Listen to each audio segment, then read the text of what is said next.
Comment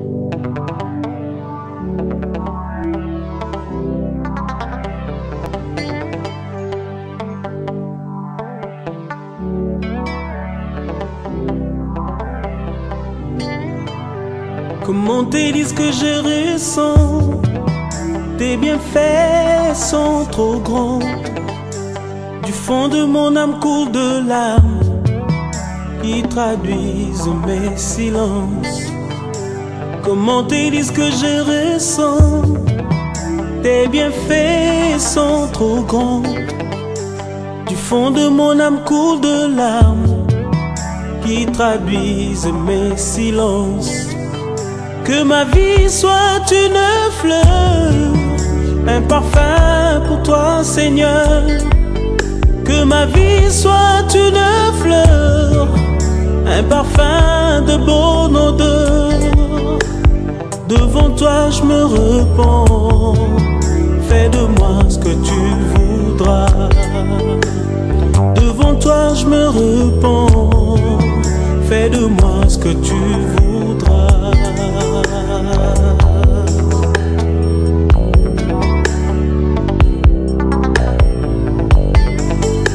Comme l'argile devant les potiers, donne-moi la forme qui te plaît. Fais toutes choses en ton temps, je serai toujours confiant. Seigneur, observe mes voies, garde-moi près de ta croix. Je voudrais habiter chez toi tous mes jours ici-bas. Que ma vie... Terre est bien aimée dans le Seigneur. Je vous salue au nom de Jésus-Christ de Nazareth. Je dis bonjour, bonsoir, ça dépend de quelle heure vous allez nous suivre chez vous. Et c'est votre humble servant de Dieu, Esther Muyombo, qui vient pour la première fois vous présenter une émission qui est conduite par l'homme de Dieu, dont je vous laisserai découvrir. Notre thème sera intitulé « Dans la main du potier ».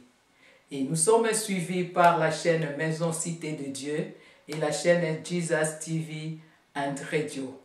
Et je laisse à l'homme de Dieu de vous découvrir et de nous saluer. L'homme de Dieu, je vous donne la parole. Bonjour, bonsoir.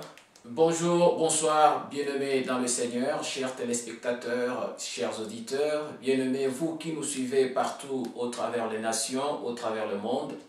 C'est une grande joie, un grand plaisir que l'on puisse au moins ce soir, ce matin, ça n'est pas à l'heure à laquelle vous nous recevez, de pouvoir vous dresser vraiment ces informations, ce tableau d'informations de la parole du Seigneur au travers de ce moment qui nous est accordé par cette chaîne Jesus TV, Radio and Television, et puis sans oublier GMCD, la Maison Cité des Dieux. Je suis le vôtre, le pasteur Francis Longo, pasteur responsable de l'Assemblée chrétienne Peniel en Irlande, dans la République d'Irlande certainement, dans la ville de Cork. Je bénis le Seigneur pour l'opportunité et nous le bénissons. Mais je souhaiterais, ma soeur, si tu peux me l'accorder, de dire juste un mot au devant de ces seigneurs. Amen, je vous l'accorde. Tendre Père, je te dis merci pour ta grâce, merci pour ce moment, merci pour l'opportunité que tu nous accordes. Tu es le maître de temps, le maître de circonstances. Je te recommande et je te dédie ce moment. Enfin, que ce qui sort de nos bouches éternelles émane de ta part. Ce qui entre aux oreilles de tes enfants puisse édifier, puisse transformer, puisse perfectionner. Je te bénis entre eux pour tout. Au nom de Jésus-Christ. Amen. Amen. Amen. Nous bénissons l'Éternel pour cette opportunité qui nous donne, comme l'homme de Dieu vient de recommander tout, entre les saintes mains de Dieu pour nous dire que nous ne sommes pas de nulle part, mais nous sommes enfants de Dieu, rachetés par le Seigneur. Comme je venais de le dire tantôt, chers auditeurs, téléspectateurs et bien-aimés, notre émission sera animée et par votre humble servante Esther Muyombo et le pasteur Francis Longo qui venait de se présenter tantôt. Et le thème de notre mission sera intitulé tout au long des temps que nous passerons, c'est dans la main du potier. L'homme de Dieu, oui, je ne sais pas pourquoi vous avez choisi dans le main du potier.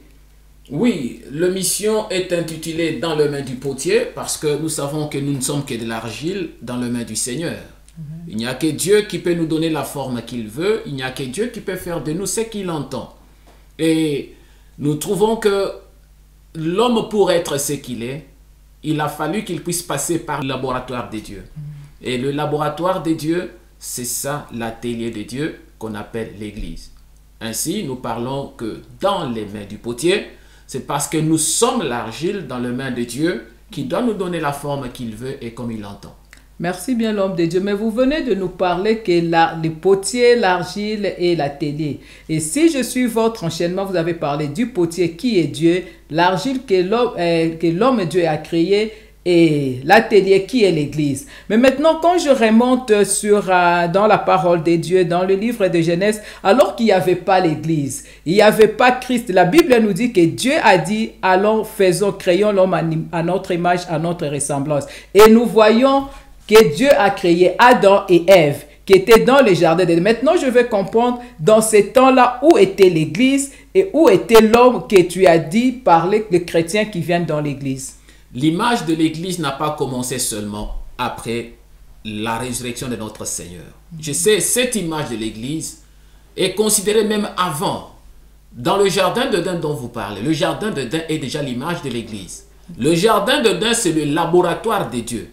Le jardin d'Éden, c'est l'atelier de Dieu. C'est dans le jardin que Dieu pouvait créer, Dieu pouvait regarder, Dieu pouvait apprécier. Et lorsque même Adam était en train de dormir, Dieu a sorti de la côte d'Adam pour créer Ève.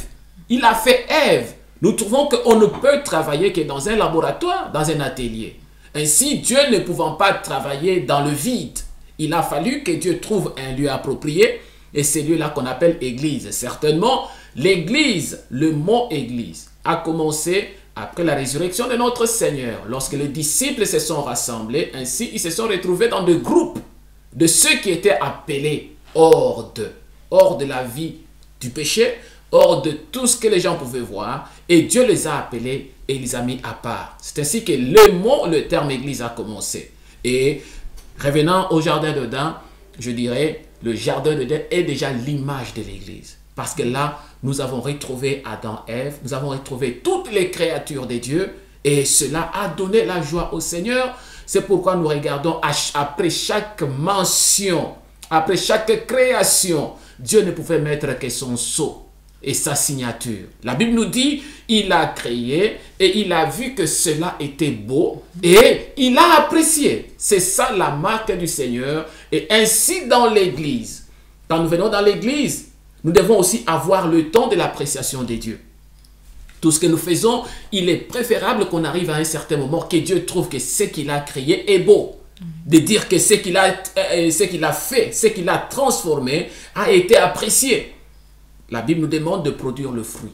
Ainsi, nous comprendrons que quand on est dans le laboratoire de Dieu, nous sommes transformés, nous sommes formés, nous sommes renouvelés et là, nous produisons ce que le Seigneur attend de nous. Merci beaucoup l'homme de Dieu pour l'éclaircissement. Alors les bien-aimés, les téléspectateurs, les auditeurs qui nous suivent en ces moments, voulaient encore savoir plus sur le mot potier, l'argile et l'atelier. Maintenant, quelle est l'importance et le rôle du potier et quel est le rôle, l'importance de l'argile entre les mains du potier? Est-ce que l'argile peut-il se donner en forme qu'il veut ou ça dépend du potier? Et quel est le rôle, l'importance de l'atelier qui est l'Église dans la vie? Quand nous voyons tout cela, le problème maintenant dans tout c'est l'homme. Et quelle est la part du potier, de l'argile et de l'atelier? Oui, nous comprenons d'abord, quand on parle du potier, quand nous lisons la parole du Seigneur dans Éphésiens le chapitre 5 verset 26, la Bible nous dit que Christ a aimé l'Église et lui-même s'est livré pour elle. Il a livré sa vie. Quand il a livré sa vie, c'était pour que l'Église, l'argile qui est dans le laboratoire de Dieu qui est l'Église, afin que cette Église puisse être sanctifiée, parce que lui a fait déjà le sacrifice. Ainsi, nous comprenons que le potier, c'est Dieu, c'est Christ, qui est le maître de toutes choses, qui est capable de nous modeler, de nous former selon sa volonté. Nous comprenons que l'argile, c'est le païen. Une personne qui ne connaît pas encore le Seigneur, une personne ramassée quelque part, ramassée du rien, du vide, et cette personne s'accroche au Seigneur, accepte le Seigneur, vient au Seigneur. Ce n'est pas en venant une fois dans l'atelier de Dieu qu'on est transformé. Et ça demande du temps au potier de pouvoir manier, malayer l'argile qui est dans ses mains, afin de ressortir un produit qui donne de la qualité. C'est ainsi qu'on parle que l'argile, c'est ça même la personne elle-même, le croyant, la personne qui accepte de venir auprès du Christ, que le Seigneur a ramassé. La Bible me dit, dans 1 Corinthiens, le chapitre 7, verset 20, que le Seigneur nous a appelés, que chacun demeure dans l'état où il était appelé. C'est-à-dire, quand je viens auprès du Seigneur, il m'a appelé, j'étais fumeur. Il m'a appelé, j'étais alcoolique. Il m'a appelé, j'étais quelqu'un dans la prostitution. Dans toutes sortes de vies qu'on pouvait mener avant, on accepte, on vient dans cet état-là au devant du Seigneur. La Bible nous dit que car l'esclave du Seigneur qui était au moins affranchi dans le Seigneur, il est devenu un homme libre, un homme affranchi. Parce qu'il était esclave, il vient dans l'église, il a l'opportunité de recevoir l'affranchissement. Il est affranchi, ainsi l'argile est en train d'être travaillée dans les mains du potier. Quand on accepte, on vient dans l'église, le plus important c'est d'accepter d'abord.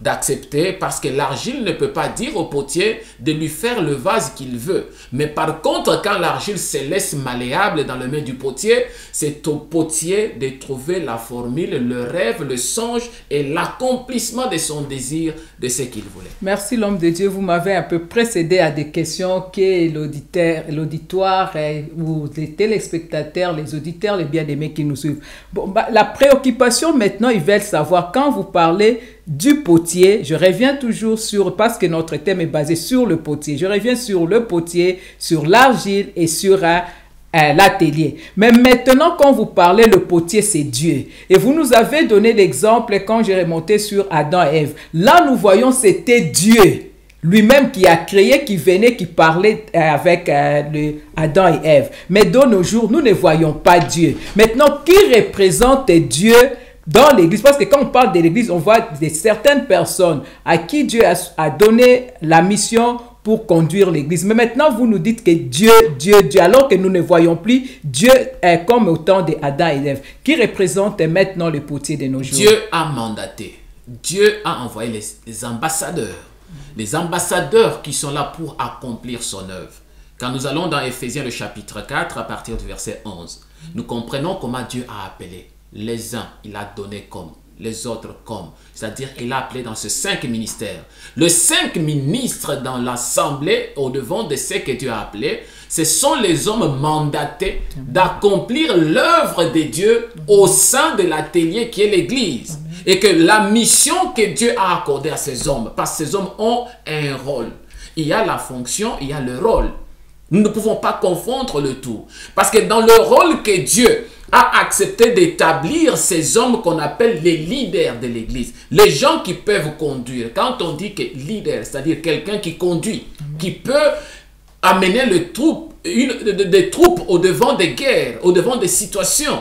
Ainsi, le Seigneur a voulu cela. C'est pour le perfectionnement des saints en vue de l'œuvre du ministère et de l'édification du corps de Christ. Là, nous comprenons déjà le rôle que ces 5 ministères doivent jouer.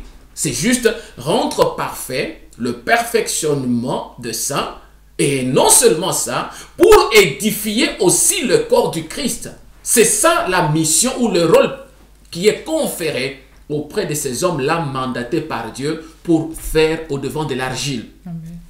Merci l'homme de Dieu pour votre réponse. Mais je m'en vais encore poser toujours dans la même ordre d'idée. Vous nous avez parlé que l'église, ou c'est dont l'Éternel a mandaté, qui reçoit le phimère tel que l'homme est venu. Mais nous voyons, nous attendons dans certaines églises où ils mettent portes fermées. pour ceux qui ont des hommes, par exemple, qui font des tresses, qui portent des boucles d'oreilles, ou des sœurs, ou des femmes qui viennent avec de mini-jupes ou des habits décolletés, avec des cheveux de couleur, qui les empêchent d'entrer pour dire que non, ils ne sont pas dignes. Qu'est-ce que vous pouvez nous expliquer par rapport à ce que vous venez précédemment de nous dire? Dans la plupart des situations, l'homme regarde ce qui frappe à l'œil. Et l'homme déteste aussi ce qui frappe à l'œil. Et je sais, c'est une réalité, parce que nous devons regarder les choses du point de vue fond et forme. Quand on parle de la forme, c'est-à-dire c'est le reflet de ce qui est au-dedans. Et quand on voit une personne qui s'habille d'une manière malsaine, qui se conduit d'une manière insupportable, et qui a une apparence qui ne donne pas gloire au Seigneur, nous ne pouvons pas regarder seulement cette apparence, nous devons regarder ce qui est au-dedans. Le Seigneur nous dit, il a besoin du cœur. Ce que le Seigneur nous réclame dans l'être humain, il ne vient pas nous réclamer l'âme, il ne vient pas nous réclamer l'esprit, il ne vient pas nous réclamer le corps, mais il nous réclame le cœur. Parce qu'il dit, il frappe à la porte, afin que celui qui entend ouvre la porte, et ainsi il mangera avec lui, et lui aussi, ainsi réciproquement, vous serez à la table avec le Seigneur. Une personne qui arrive à l'église, un peu dénudée, mal habillée, un comportement bizarre, une chevelure en tignasse, de ceci, cela, c'est de l'apparence. Cette personne, quand vous la chassez, vous ne connaissez pas ce qui est au-dedans. C'est mieux de regarder et d'approcher cette personne. Nous avons dit que l'église est un laboratoire de Dieu. Amen. Dans un laboratoire, on est là pour tailler de pierre, on est là pour au moins donner la forme, pour changer les mauvaises pensées que l'on peut avoir. Romains le chapitre 12, verset 2. La Bible nous dit, soyez transformés par le renouvellement de votre intelligence. Cette personne qui vient avec une apparence païenne, parce que vous ne connaissez pas le cœur, c'est l'apparence.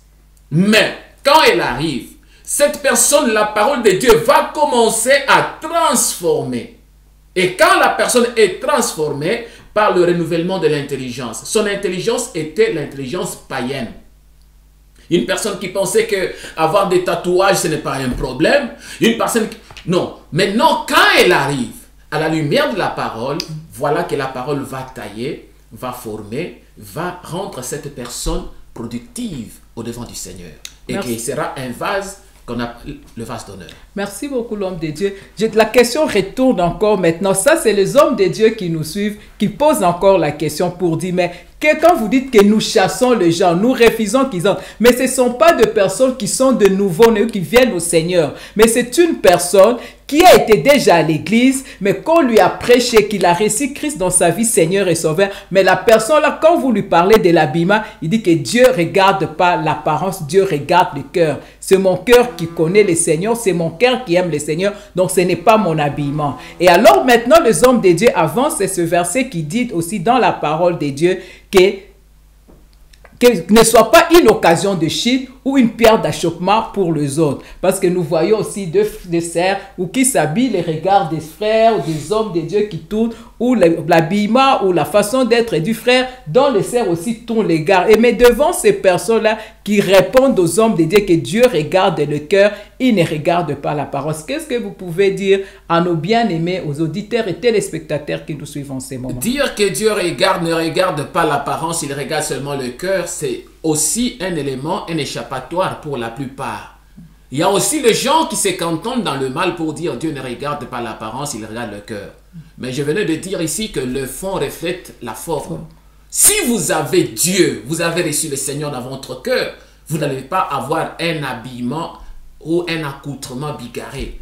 Vous aurez une attitude, un comportement qui va plaire aux autres. Pierre est en train de dire, il parle aux chrétiens, à ceux qui ont déjà reçu le Seigneur. Dans son épître, il dit ceci, que ayez au milieu de païens un comportement qui donne le reflet de la gloire, afin que même s'ils vous accusent en tant que chrétien, ils vous accusent de ceci, le jour que le Seigneur le visitera, il rende témoignage de votre comportement. Ce sont des choses très importantes. Très importantes, pourquoi? Être au Seigneur. Il y a des gens qui viennent dans l'église. Il y a des gens qui sont dans l'église depuis des années. Là, je regarde, être dans l'église n'est pas se convertir au Seigneur. C'est parce que c'est un laboratoire. Il y a autre matière. ça peut être l'argile qui a été recueillie déjà de la terre, mais placée dans l'atelier en attendant le jour où on va traiter l'argile pour en faire un vase. C'est-à-dire l'argile au stock, qui est stocké quelque part, jusqu'à tel point que le besoin se sente pour que l'on puisse l'utiliser. Et quand nous allons plus loin, nous comprendrons aussi qu'il y a les frères et les sœurs qui sont dans l'église. Mais tu les regardes, ils donnent l'apparence, mais ils ne connaissent pas encore le Seigneur. Mais c'est comme cette argile qui est au stock que Dieu va utiliser au moment où il veut. On ne peut pas s'inquiéter, on ne peut pas pleurnicher, on ne peut pas se lamenter au-devant d'un frère qui est déjà dans l'église pendant des années. Peut-être que ce frère, il a écouté toutes sortes de messages, mais il n'est pas encore parvenu à la repentance. On ne peut pas pleurer. Ce ne sont pas les hommes qui convertissent le cœur, c'est Dieu, le maître du laboratoire. Ce n'est pas le pasteur qui convertit le cœur, c'est la puissance du Seigneur. Il dit, si lui ne vous a pas saisi, vous ne pouvez pas venir auprès de lui. Mais quand il a déjà saisi une personne, que la personne fasse le 2, 3 pas, le premier pas, d'être déjà dans l'atelier, c'est-à-dire cette personne attend la transformation de la matière qu'elle compose. Vous savez, ma soeur, quand on parle de l'argile, l'argile, c'est une matière très riche. Très riche, de grande valeur. Et aujourd'hui, au travers le monde, dans le cosmétique, regardez bien, vous verrez qu'on utilise de l'argile. Pourquoi? Ça, une puissance, un pouvoir, une richesse de minéraux qui peuvent aider beaucoup plus même sur la peau. Dans la médecine, on utilise ça. C'est-à-dire que l'argile peut guérir d'autres maux dans le corps. Quelqu'un peut boire l'argile pour guérir les maladies au-dedans du corps. C'est pour dire que nous avons de la valeur. Tel que tu es, une personne qui marche dans le péché, dans le mal, tu vois que tu es déconsidéré, mais tu as des potentialités que Dieu attend de toi, parce que tu as de la valeur.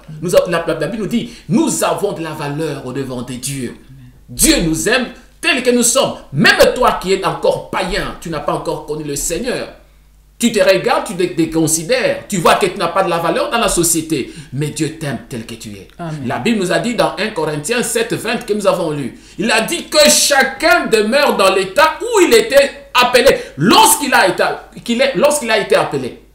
Pourquoi? Parce que quand tu viens dans cet état-là, tu verras que le Seigneur est capable de faire quelque chose. Laisse-moi te donner un exemple. Un homme qui était à la rue, qu'on appelle le chégué, le voyou, le sans-abri, un jeune homme, il était là, il a fumé du chanvre. Il avait sa cigarette aux lèvres, il avait ses canettes de bière à côté. Cet homme était appuyé sur le poteau dans la route. Et quand là où il était, voilà qu'il y a un artiste qui passe. L'artiste passe, c'est un photographe peintre. Il regarde la position que cet homme avait prise. Il dit, mais ça, c'est une position très intéressante. Il s'est intéressé à la personne. Il a dit, ça l'a tellement plu. Avec son chapeau, avec sa veste, avec ses chaussures déchiquetées, la cigarette et une canette de bière en main. Il a dit, non, vraiment, je suis en train de chercher quelqu'un de ton genre. Parce que j'ai besoin de toi. Mais cet homme se regarde et dit, oh, mais tu es fou. Tu me cherches moi dans l'état où je suis. Il ne connaissait pas sa valeur. Il ne savait pas ce que l'artiste voulait faire de lui. Mais voilà, cet homme dans cette position, pensant que je suis un homme de la rue sans valeur. Et l'artiste lui dit, je te donne 500 $. Prends cet argent. J'ai besoin de toi. Pour te certifier que j'ai besoin de toi, je t'attends tel que tu es. Ne change rien. Comme tu es habillé, comme tu es là, viens, je t'attends à 18 h. Il a donné l'adresse. Comme preuve, voici la compte. C'est pour dire qu'aujourd'hui, tu seras riche. L'homme dans la folie, il regarde, il dit, mais ce n'est pas vrai. 500 qu'il n'avait jamais reçu depuis des années. Et il n'avait même pas encore touché un cent. Et il regarde, il rentre à la maison, criant dans la joie, papa, je suis devenu riche. Maman, je me suis enrichi. Vous m'avez rejeté, vous avez pensé que je ne pouvais pas m'améliorer un jour. Quoi? Il sort le 5 billets de 100, 100, 100, 500. La maman dit, mais où est-ce que tu as volé ou bien... Non, j'ai rencontré une personne. Cette personne m'a dit que j'ai de la valeur, telle que je suis et comme je suis. Cette personne m'a donné rendez-vous d'aller la rencontrer à 18 h. Voici son adresse. Mais sa maman lui dit, mais non, quelqu'un qui te donne 500, c'est-à-dire que c'est un homme riche. Tu ne peux pas aller voir cette personne dans cette tenue. Il faut que tu changes. Dans cet argent, donne-moi 20. Je vais aller dans la friperie, te trouver même une veste. Et son papa qui sort, qui dit, non, tu te souviens de tes chaussures là? Oh, ça se trouve quelque part. Laisse-moi chercher les chaussures, je vais les cirer. Et comme ça, tu vas porter pour aller. Et son frère, sa soeur qui était là, on cherche la cravate. Voilà, on amène cet homme, se change. Il enlève sa tenue sale. La personne va porter de beaux habits. À 18 h, avec un sac à main. Il va aller toquer à la porte. Et l'homme regarde, ouvre la porte, il ne reconnaît pas l'homme. Il dit, qui es-tu? Mais tu ne me reconnais pas. Je ne te reconnais pas. Je suis la personne à qui tu as remis 500. Tu dis, tu es dingue. Moi, je te dis de venir tel que tu étais. Avec ta cigarette, avec ta canette, avec ton costume, avec tes chaussures délabrées. Mais ça, c'est qui? Ça, c'est une autre personne. Je n'ai pas besoin de toi. Va-t'en, je n'ai pas besoin de toi. C'est une réflexion pour nous amener à quelque chose. Dans la plupart des cas, il y a les gens qui pensent que pour venir au Seigneur, il faut qu'ils puissent amender, qu'ils puissent chercher à être beaux, qu'ils puissent chercher à être parfaites. Des personnes qui cherchent enfin qu'elles puissent au moins s'accrocher et devenir de plus en plus sérieux, gentils. Et après cela, ils viendront auprès du Seigneur au moment où le Seigneur appelle. 1 Corinthiens, le chapitre 7, verset 20. Là où nous avons compris que chacun demeure dans l'état où il a été lorsqu'il a été appelé. Venez d'abord tel que vous êtes, avec la prostitution, avec le défaut, avec le méfait, avec tout habillement que vous pouvez avoir, parce que vous avez du prix aux yeux de l'Éternel. Ainsi lui-même saura vous dire que non, voilà ce chapeau, vous pouvez l'enlever. Voilà cette tenue, vous pouvez l'enlever, mais laissez la parole prendre et faire son travail. Merci beaucoup, l'homme de Dieu. Mais je vais rentrer un peu en arrière pour ne pas perdre d'autres. Nos auditeurs et téléspectateurs et bien-aimés qui nous suivent en ce moment. Vous avez prélevé quelque chose qui nous a beaucoup intéressé. Vous avez parlé de vase. Alors, il y a un verset dans la Bible qui nous dit, il y a vase d'honneur et vase vil. Est-ce qu'un homme peut-il faire? Parce que nous voyons maintenant, le vase représente l'homme. Et l'homme peut-il se faire vase d'honneur ou vase vil? Si nous pouvons avoir un peu de claircissement. Et qui fait de l'homme vase d'honneur et vase vil? Ouais, le vase d'honneur et le vase vil, c'est-à-dire d'usage vil. Nous regardons, tu peux entrer dans une maison, tu trouves qu'il y a certains tableaux ou certaines choses que tu avais achetées à un certain moment. Ces choses-là te plaisaient parce que peut-être à cette période-là, c'était attrayante. Mais après un certain moment, tu vois que ça vieillit, ça n'a plus encore de la valeur. Tu dis non, ça vraiment je n'aime pas. Ça devient vil. Ce n'est pas d'usage. Donc tu jettes ça ou tu abandonnes ça quelque part. C'est la même chose dans le Seigneur.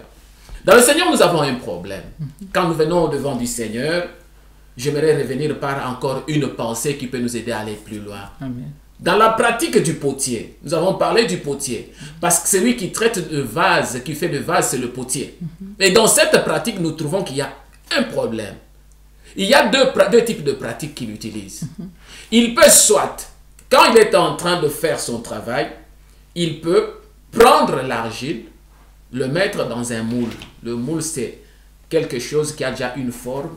Il jette seulement l'argile pour que ça prenne la forme de ce moule. Tout comme il peut aller au modélage. Modélage, c'est-à-dire selon sa conception. Il ne se base pas sur la forme des autres, sur ce qui a été déjà conçu depuis des années. Il prend la matière, il commence à malayer, à pouvoir mélanger, à pouvoir travailler, donner la forme de son rêve. Et quand il en a fait, voilà, il fait ce qui était dans sa pensée. Là, pour répondre à la question, vase d'usage vil et vase d'honneur. Un vase d'honneur, c'est un vase qui est modélé sur le modèle de Dieu. Là où Dieu seul a travaillé. Là où Dieu a donné la forme. La Bible nous dit que nous avons chacun un don particulier. Et ce don-là, c'est Dieu qui le donne.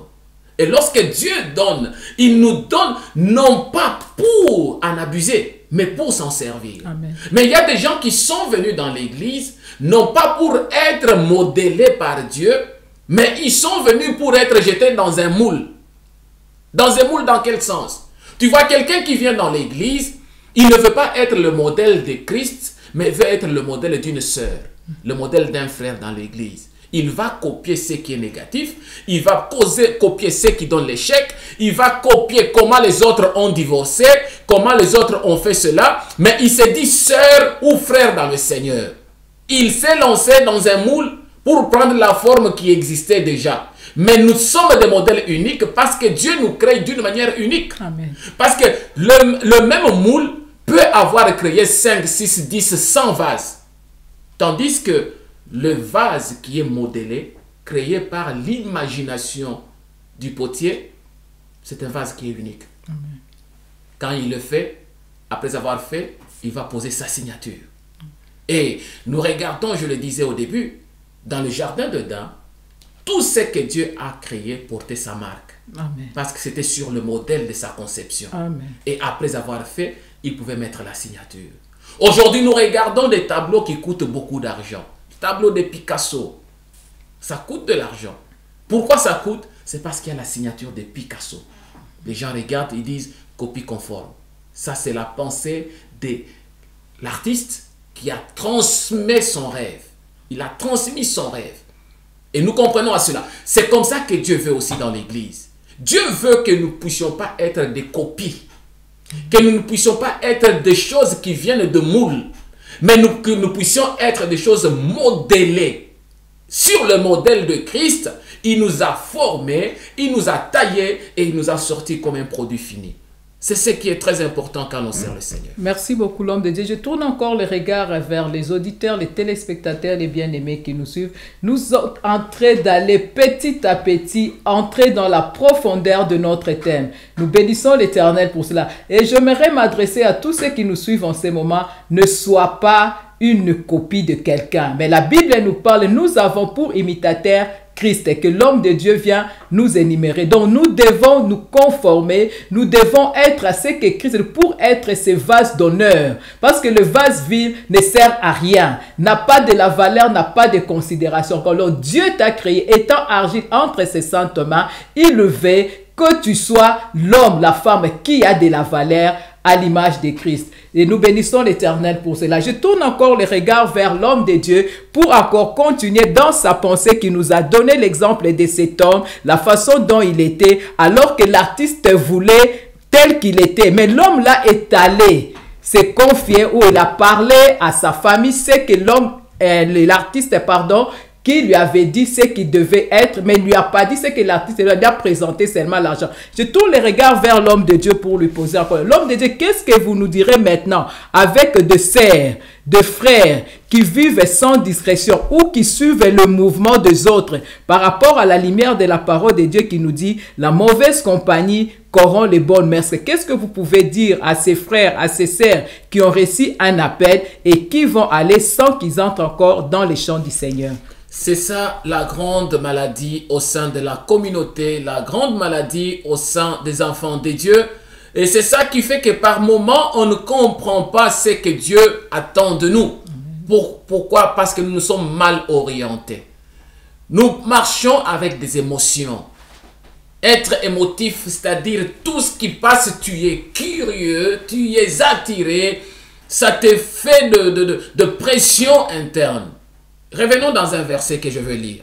Éphésiens le chapitre 5, je prends le verset 26-27. La Bible nous dit, afin de les sanctifier par la parole, je reviens là, c'est Christ s'est livré lui-même pour elle. Amen. Afin de la sanctifier par la parole, après avoir purifié par le baptême d'eau, afin de faire paraître devant lui cette église glorieuse, sans tache, ni rite, ni rien de semblable, mais sainte et irrépréhensible. Cette parole nous fait voir le rôle que le Seigneur veut faire. C'est-à-dire, quand il vient, par la parole, Christ est capable de former, de purifier, par la parole et par l'eau du baptême.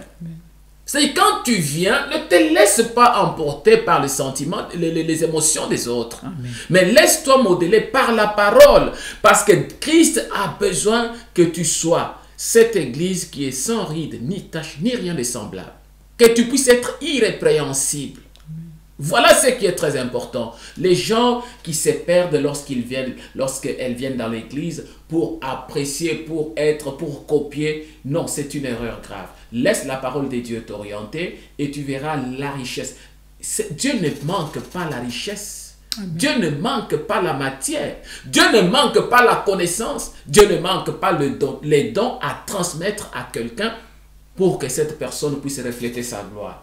Amen. Nous bénissons l'Éternel et le temps nous fait défaut, bien-aimés, chers auditeurs, téléspectateurs qui nous ont suivis. Notre émission n'est qu'au début et le thème n'est pas encore épuisé, mais notre temps ne nous a pas permis. Je nous demanderai de rester branchés sur notre chaîne Jésus-Christ TV and Radio et puis la chaîne qui nous reçoit sur le plateau, la maison Cité de Dieu. Vous allez nous suivre encore prochainement le mercredi à la même heure, temps universel. Et selon le temps que vous allez nous suivre, je retourne les regards vers l'homme de Dieu pour lui demander, nous sommes qu'au début de l'année. Si l'homme de Dieu a une parole de la part du Seigneur ou un vœu à présenter à tous ceux qui nous suivent, en ces instants, je tourne les regards, l'homme de Dieu, nous sommes arrivés à la fin, malgré le temps ne nous a pas permis. S'il y a un mot ou un vœu à souhaiter à tous ceux qui nous ont suivis. Des bonnes choses ne durent pas longtemps. Et surtout, une bonne sauce, quand elle est bien cuite, après l'avoir consommée, on sent qu'on en a encore besoin. Et nous bénissons le Seigneur, mes bien-aimés, pour cette disponibilité, surtout pour nous avoir accordé un accès dans vos maisons. Nous y avons accédé, nous sommes ensemble avec vous. Au travers la route, dans la voiture, partout où vous pouvez être, je sais, vous pouvez entrer dans cette application sur Jesus TV, vous pouvez activer l'application et vous pouvez voir, écouter ces images de temps en temps et ça sera pour la gloire du Seigneur. Notre rendez-vous est pris pour 20h15, c'est-à-dire 20h15 minutes, chaque mercredi de 20h15 à 21h15. Ne manquez pas à ce rendez-vous, mes bien-aimés. Là, nous n'avons fait qu'une introduction, une brève introduction sur les 3 aspects de l'exploitation de cette émission. Nous avons parlé du potier, nous avons parlé de l'argile, nous avons parlé de l'atelier, là où le potier doit travailler la terre, l'argile. Et je sais, au-devant de toutes choses, mes bien-aimés, l'année vient de commencer. Certes, mes voeux les meilleurs. Avant toute chose, c'est à toi, ma sœur, qui a accepté d'animer cette émission. Merci. Très importante. Aux caméramens, les gens derrière et dans l'ombre qui ont accepté de nous prendre ces images. Je vois le diacre Clément Loubaki. Nous bénissons le Seigneur pour l'éditeur de cette émission, qui est l'Assemblée chrétienne Péniel.